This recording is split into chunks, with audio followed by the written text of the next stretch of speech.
Guys, lockup 2 के अंदर Ram Kapoor sir ने कहा था ना, जो आपने सुना ही होगा, कि हर्षद शिवांगी के प्यार में इतना पागल है कि कहीं वो अपना गेम खराब ना कर ले इस चक्कर में।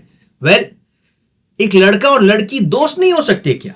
ये सवाल अब उठने लगे हैं और आज मैं आपको इस वीडियो के अंदर बताने वाला हूं वो सच्चाई, वो चीज जो कि इस रिश्ते की परत खोल देगी और बहुत सारे लोगों की आंखें भी खोल देगी। तो अगर आप सच में हर्षद और शिवांगी के फैंस हैं तो इस वीडियो को जरूर देखिए और उसके बाद if you want to comment please feel free to do it. अब यहां पर दो बातें बहुत इंपॉर्टेंट हैं। क्या हर्षद सच में शिवांगी के प्यार में पागल है या फिर इस गेम के अंदर उनका जो ऑब्सेशन है so called from Ram sir and Shilpa Shinde ji, वो इस शो में हर्षद और शिवांगी दोनों के लिए खतरनाक है।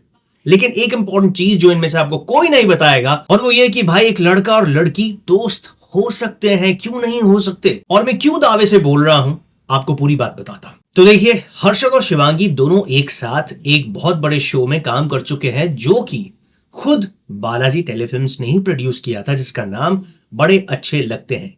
ये वही शो है जिसका सबसे पहला सीजन राम कपूर सर ने ही किया था।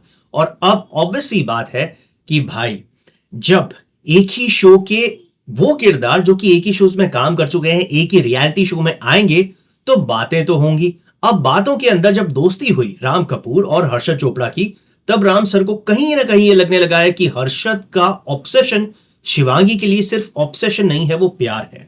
लेकिन ऐसा नहीं है। मैं ये नहीं बोल रहा कि हर्षद अगर शिवांगी को पसंद करना चाहे तो नहीं कर सकते या फिर शिवांगी हर्षद को पसंद करना चाहे तो नहीं कर सकती। मैं ये कहने वाला कोई नहीं होता हूं। मैं सिर्फ आपको ये बता रहा हूं कि दोनों बड़े प्रोफेशनल एक्टर्स हैं, उसके बाद दोनों बड़े अच्छे दोस्त भी हैं और उसके पीछे का रीजन ये है कि दोनों का वो शो जिसके सेट के ऊपर कम से कम 8 घंटे एक साथ दोनों ने एज प्रोफेशनल आर्टिस्ट बिताए हैं। तो जरा सोचो, ऐसे में एक शो के अंदर जब ये दोनों जाते हैं और एक इंसान किसी मुश्किल में पड़ता है, मुश्किल में फंसता है, तो दूसरे इंसान के दिल में थोड़ी तो दया जागेगी ना।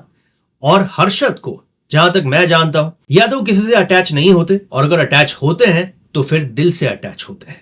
और ये बात इस शो में नजर आ रही है। लेकिन कई सारे लोगों को यह लग रहा है कि हर्षद शिवांगी के प्यार में पड़ता जा रहा है। इसका दूसरा पहलू भी है जो एक बड़े कमाल के फैन ने मुझे बताया, वो ये कि ये दोनों गेम खेल रहे हैं। हु नोज कि ये दोनों शो में टिके रहने के लिए ये थोड़ा सा एंगल क्रिएट कर रहे हो, क्योंकि दोनों को पता है कि ये शो कट थ्रोट कंपटीशन वाला है। इतने बड़े बजट का शो है, वो भी नेटफ्लिक्स के ऊपर हिट हो चुका है शो।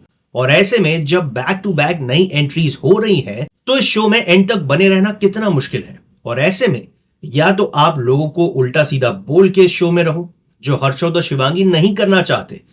आप अकेले खेल लो, जो ये दोनों नहीं करेंगे क्योंकि ये टीम प्लेयर्स हैं। या फिर आप एक ऐसे कपल की तरह एक्ट करो जो कि असलियत में कपल नहीं है, लेकिन हाँ स्क्रीन पर देखने में या फिर लोगों को ये एहसास करवा दे कि इन दोनों के बीच में कुछ चल रहा है।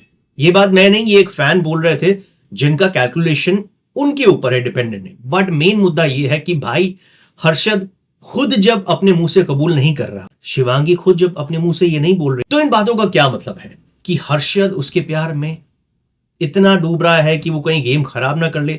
आई डोंट थिंक सो कि इतना हर्षद नहीं, भाई नहीं। हर्षद होशियार है, शिवांगी भी होशियार है, दोनों अपना अपना गेम खेल रहे हैं। सोचने वाली बात यह है, शो ऑलरेडी हिट हो चुका है। अगर इनकी स्ट्रैटेजी भी आप समझ लो तो जो लोग सिर्फ बातें कर रहे हैं उनको अभी से सावधान हो जाना चाहिए, सतर्क हो जाना चाहिए, क्योंकि यह शो जीतने वाला 1 करोड़ रुपए घर पे लेकर जाएगा, जो कि छोटी रकम नहीं है भाई। लेकिन हर्षद और शिवांगी वाली जो बात है कि ये दोनों दोस्त से कुछ ऊपर है, ये बात आई कहां से? शिल्पा शिंदे ऑब्वियसली जब शो में आई तो according to my source Shilpa ji को बवाल करने के लिए भेजा गया है और ये बात साबित भी हो चुकी है।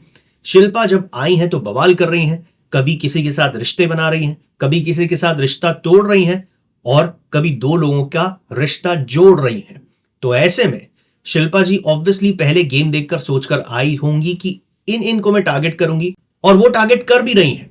जानबूझकर शिवांगी को इसलिए परेशान कर रही हैं ताकि हर्षद अपना आपा एक बार खो दे, और अगर एक बार हर्षद को गुस्सा आ गया तो फिर झगड़ा हो और ऐसे शो में वो बनी रहे। वेल उनकी स्ट्रैटेजी, उनकी साइड, उनकी सोच, जैसा वो चाहें वैसा खेलें, लेकिन हर्षद और शिवांगी दोनों बहुत कमाल का गेम खेल रहे हैं, ऐसा मुझे लग रहा है। क्योंकि एक ऐसे शो में जहां पर लोग अपनी जबान पे गालियां दे रहे हैं, कोई बात नहीं, उनकी मर्जी। ऐसे शो में जहां पर झगड़े हो रहे हैं, कोई बात नहीं, उनकी मर्जी। ऐसे शो में जहां पर टास्क के अंदर दोस्त दोस्त को नहीं छोड़ रहा, ऐसे शो में हर्षद और शिवांगी के मुंह पर मुझे तो फिलहाल याद नहीं कोई भी ऐसा बैड वर्ड आया हो या फिर कोई ऐसा उन्होंने काम कर दिया हो कि घर पर बैठे उनके पेरेंट्स दुखी हो रहे हो या उनके फैंस दुखी हो रहे हो। आई डोंट थिंक सो ऐसा हुआ है। दोनों ही गेम को शिद्दत के साथ साथ पूरी रिस्पेक्ट के साथ खेल रहे हैं। ये वो रिस्पेक्ट है जो कि इतने सालों में उन्होंने कमाई है, इज्जत अर्न की है, इज्जत आपके थ्रू उन्होंने कमाई है, और वो ये नहीं चाहेंगे कि ये गेम के लिए वो अपनी बनाई बनाई इज्जत कुर्बान करते हैं। जी नहीं, आई डोंट थिंक सो ऐसा है।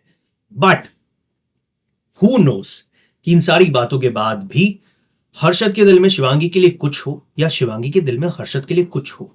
वेल अगर ऐसा है भी तो सानू की फर्क पैदा है, वो उनकी मर्जी है भाई। ये बात जरूर है कि कई सारे लोग एज गैप की बात भी कर रहे हैं कि हर्षद की एज और शिवांगी की एज के बीच में इतना डिफरेंस है, तो क्या अगर वो रिलेशनशिप में भी आते हैं तो क्या इतना बड़ा गैप? भाई ये उनकी मर्जी। हर्षद की फैन फॉलोइंग भी खुश होगी, शिवांगी की फैन फॉलोइंग भी खुश होगी अगर ऐसा हुआ तो। और अगर ऐसा नहीं भी होता है तो भी चिंता की बात नहीं है, क्योंकि दोनों जिस तरीके से शो में आगे जा रहे हैं, मुझे एक बहुत बड़ी फीलिंग आ रही है कि जो एन के कंटेस्टेंट हुए, उन एन कंटेस्टेंट्स के अंदर ये दोनों जब आए, और आई एम श्योर आएंगे, तो कोई एक ऐसी सिचुएशन ना आ जाए जहां पर दोनों में से किसी एक को दूसरे की कुर्बानी देनी पड़े शो में, और ये एक वो पॉइंट हो जो कि आपको करना ही करना है। तो ऐसे इस वक्त मुझे एक बात लग रही है कि हर्षद शिवांगी के लिए खुद की कुर्बानी दे देगा शो में, क्योंकि इस पूरे के पूरे गेम में धीरज धूपर भी अपना गेम खेल रहे हैं। हालांकि धीरज भी बहुत अच्छे हैं, लेकिन हर्षद की तरह शायद वो खुद को बाद में ना रखें, खुद को पहले ही रखें शिवांगी के लिए, क्योंकि इन्होंने टास्क में भी ऐसा किया था। राम कपूर भी आप जानते हैं, राम कपूर कमाल के इंसान है और बहुत तगड़े खिलाड़ी हैं, उनको इतना जल्दी आउट करना पॉसिबल नहीं है भाई। नई एंट्रीज भी हो रही हैं और ये new entries, wild card entries पूरे गेम को बदल देंगी, हिलाकर रख देंगी। फिर से श्रेया वर्सेस आकांक्षा होने वाला है। तो घर में एक बात तो पक्की है, ये जो दोस्ती पनप रही है ऑब्वियसली और भी ज्यादा पनप रही है, जो हम देख रहे हैं कई सारे लोग जिसको प्यार का नाम दे रहे हैं। वेल ये दोस्ती तो बढ़ती रहेगी, लेकिन इस दोस्ती को नाम देने से पहले नाम देने वाले कंटेस्टेंट्स ये सोच लें कि कहीं ये वो कछुआ ना निकल जाए जो खरगोश से आगे बढ़कर रेस जीत ले, क्योंकि सारे कंटेस्टेंट्स बहुत इंपॉर्टेंट हैं, सबकी अपनी अलग ओरिजिनलिटी है। लेकिन दबे पांव दबे पांव दबे पांव अगर हर्षद और शिवांगी आगे पहुंच गए तो जरा सोचो क्या होगा। कहने वालों के मुंह बंद हो जाएंगे, और उसके बाद क्या पता इन दोनों में से कोई एक शो की ट्रॉफी के साथ साथ 1 करोड़ रुपए भी जीत ले। वेल आप लोगों को क्या लगता है कमेंट बॉक्स में कमेंट जरूर कीजिए। Keep watching lockup 2 on Netflix, and उसके बाद थोड़ा सा टाइम मिल जाए तो सब्सक्राइब द चैनल।